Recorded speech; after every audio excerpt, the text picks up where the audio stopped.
నయవంచకమైనటువంటి రోజు అని చెప్పుకోవచ్చు ఈరోజు. ఎందుకంటే తెలంగాణ రాష్ట్ర సాధన కోసం అహర్నిశలు పోరాటం చేసినటువంటి తెలంగాణ ఉద్యమకారులను విస్మరించినటువంటి రోజు.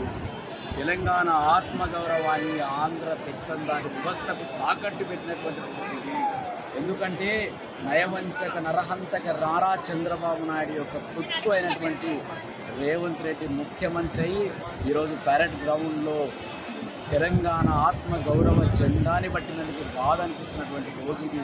ఎందుకంటే మిత్రులారా, తెలంగాణ ఉద్యమకారులకి న్యాయం చేస్తా, 250 గజాల స్థలం ఇస్తా, మీకు ఇల్లు కట్టిస్తా అని చెప్పి మోసం చేసి తెలంగాణ ఉద్యమకారుల యొక్క ఓట్లను దండుకున్నటువంటి ఓటుకు నోటుకు దొంగ మన యొక్క చంద్రబాబు నాయుడు శిష్యుడు రేవంత్ రెడ్డి అని చెప్పుకోవచ్చు మిత్రులారా. ఎందుకంటే ఈరోజు ఆయన ప్రసంగించినటువంటి ప్రసంగంలో ఒక్క పాయింట్ కూడా తెలంగాణ రాష్ట్రం కోసం పోరాటం చేసినటువంటి అమరుల గురించి అయినా పర్వాలేదు, తెలంగాణ రాష్ట్రం కోసం పోరాటం చేసినటువంటి ఉద్యమకారుల గురించి అయినా పర్వాలేదు, ఒక్క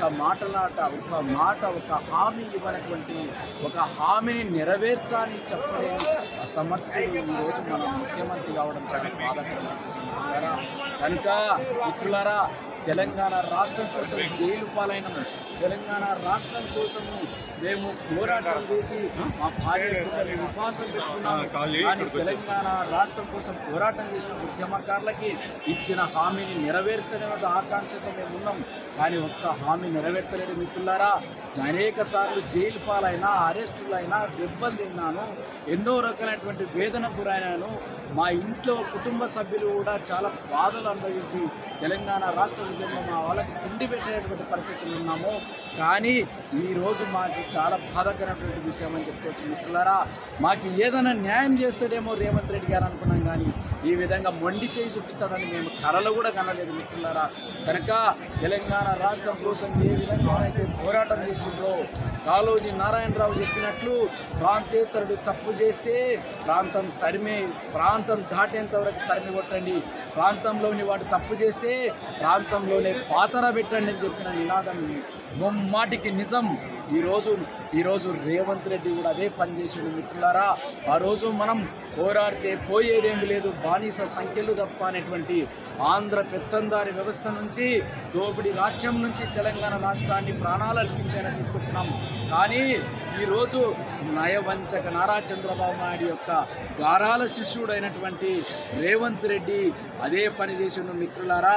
కనుక తెలంగాణ ఉద్యమంలో పోరాటం చేసినటువంటి నా మిత్రులు, తెలంగాణ కోసం ప్రాణాలు అర్పించినటువంటి నా మిత్రులు ఒకటే గుర్తు చేసుకోవాలా, రేపు జరగబోయేటువంటి ప్రతి ఉద్యమంలో ఉద్యమకారులకు న్యాయం జరిగేంత వరకు మీరందరూ కూడా నిరంతరం పోరాటం చేస్తేనే ఇవన్నీ సాధ్యమవుతాయని చెప్పి మిత్రులారా కోరుకుంటున్నాను. కనుక మీరందరూ సంసిద్ధులు కావాలి. రేపు జరగబోయే ప్రతి ఒక్క కార్యక్రమానికి, కాంగ్రెస్ పార్టీ నిర్వహించేటువంటి కార్యక్రమానికి మనందరం కూడా వ్యతిరేకిస్తూ, బహిష్కరణ చేస్తూ, మనందరం కూడా నిదానించకపోతే మనకి తగిన న్యాయం జరగదని మనం చేస్తూ, జై తెలంగాణ, జై జై తెలంగాణ.